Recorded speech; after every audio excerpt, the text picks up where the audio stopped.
Le cimetière des martyrs de la guerre de Corée de Shenyang est un lieu de paix et de sérénité.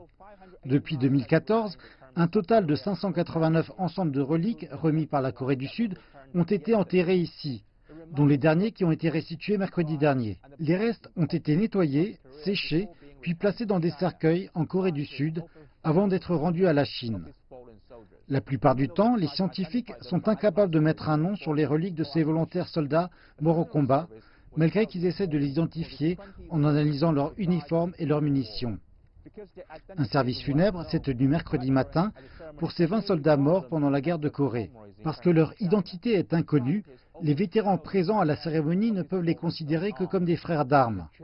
Et la Chine s'attend à rapatrier davantage de ses enfants tombés pour la patrie. Davantage de dépouilles de soldats volontaires qui ont servi pendant la guerre de Corée seront remis à la Chine chaque année. Nous avons préparé plus de 1200 emplacements pour les enterrements futurs. Entre 1950 et 1953, plus de 2 400 000 volontaires chinois se sont battus aux côtés de la RPDC contre les armées sud-coréennes et américaines. Plus de 180 000 soldats chinois sont morts, mais très peu d'entre eux étaient enterrés en Chine. Nombre d'entre eux ont été enterrés en RPDC, tandis que d'autres reposent dans des tombes anonymes dispersées dans la péninsule coréenne. Les gens en Chine considèrent souvent les commémorations de guerre comme des opportunités pour réfléchir.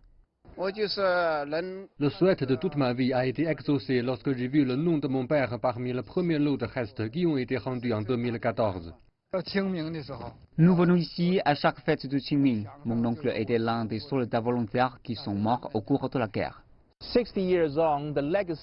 60 ans après, l'héritage de la guerre de Corée pèse toujours sur la péninsule coréenne et laisse un impact durable sur la région.